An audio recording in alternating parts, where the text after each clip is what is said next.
వరంగల్ సభ జాతరను తరలిస్తోంది.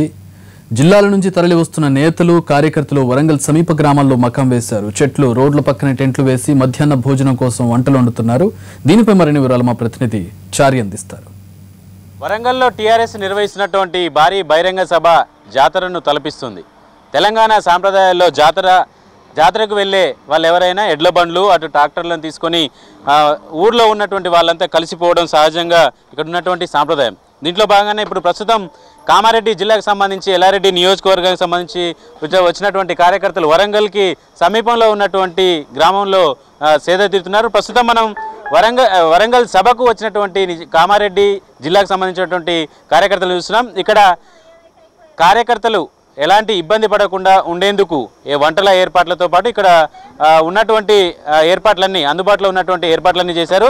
కార్యకర్తలు ముందుగానే తను వచ్చే గ్రామం నుంచే సరుకులు అలాగే వంట సామాగ్రికి సంబంధించినటువంటి పాత్రలను తెచ్చుకున్నారు. ప్రస్తుతం ఇక్కడ వరంగల్ సమీపానికి అన్ని జిల్లాల నుంచి వచ్చేటువంటి కార్యకర్తలంతా సమీపానికి వచ్చి సేద తీర్చుకుంటున్నారు. మధ్యాహ్నం 1 గంట తర్వాత భోజనం చేసిన తర్వాత ఇక్కడి నుంచి సభా ప్రాంగణానికి బయలుదేరేందుకు సిద్ధమవుతున్నారు. దీంట్లో భాగంగానే ముందస్తుగా అక్కడ బహిరంగ సభ ఓపెన్ ప్లేస్లో జరుగుతున్నటువంటి నేపథ్యంలో ఎలాంటి ఇబ్బంది పడకుండా ఇక్కడే భోజనాలు ఇలాంటి చేసుకున్న తర్వాత బహిరంగ సభ ప్రాంగణానికి బయలుదేరాలని చెప్పేసి నిర్ణయించుకున్నారు.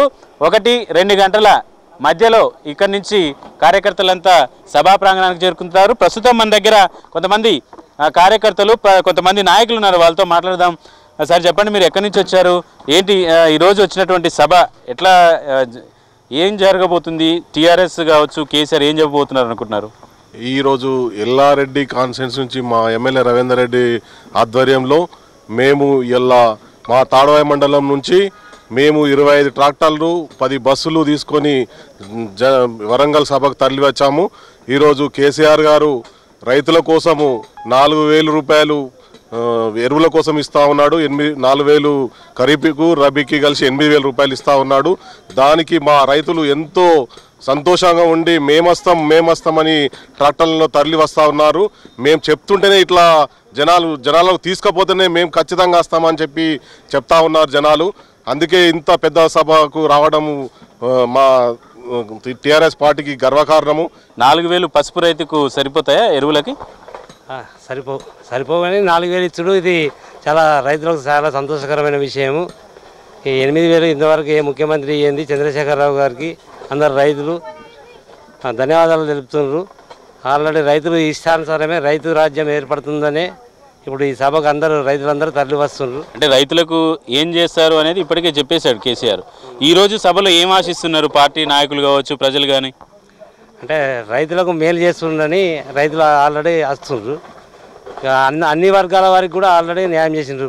ఇప్పుడు గొల్ల వాళ్ళకు గొర్రెలు, రైతులకు ఈ ఇప్పుడు ఎకరాన 4,000 రూపాయలు, రబీకి ఖరీఫ్ కలిపి 8,000 రూపాయలు ఇస్తుంది. కాబట్టి రైతులకు మేలు జరుగుతుందని ప్రజలందరికీ మేలు జరుగుతుంది. పింఛన్లు కానీ, షాదీ ముబారక్ కానీ, కళ్యాణ లక్ష్యం కానీ అన్నీ మంచిగా ఏర్పడుతుంది. దేశంలోనే తెలంగాణ రాష్ట్రం ఆదర్శంగా ఉంటుంది. కాబట్టి తెలంగాణ రాష్ట్రాన్ని చూసి కూడా అన్ని రాష్ట్రాలు కూడా కొన్ని పథకాలు తెలంగాణ రాష్ట్రం చూసి కొన్ని రాష్ట్రాలు కూడా ఈ పథకాలను అమలు చేస్తున్నాయి. మిషన్ కాకతీయ కానీ గొర్రెలు ఇస్తా అంటున్నారు కదా, ఈ ఎన్నికల ఈ బడ్జెట్ తర్వాత ఇస్తా అని చెప్తున్నారు కదా, 20 గొర్రెలు సరిపోతాయా మీ ఒక కుటుంబానికి? 20 గొర్రెలు ఇవ్వడం సరిపోతాయి. 20 గొర్రెలు సరిపోతాయి, ఇప్పుడు సరిపోతాయి. ఒక కుటుంబంకి ఒక 20 గొర్రెలు ఇస్తే మా కొన్ని ఉన్నాయి కదా అండ కలుపుకొని మేపుకుంటామని మేము అనుకున్నాం. అయితే మొత్తానికి కుర్మ సంఘానికి సంబంధించినటువంటి వాళ్ళు గొర్రెలని కాచుకుంటూ తన జీవితాలని వెల్లదీసినటువంటి కుటుంబాలు కూడా ఇప్పుడు మనం చూస్తున్నాం. వాళ్ళు కొంచెం ముందుగా ఇస్తే బాగుంటుంది. అయితే ఇచ్చే 20 గొర్రెలతో కూడా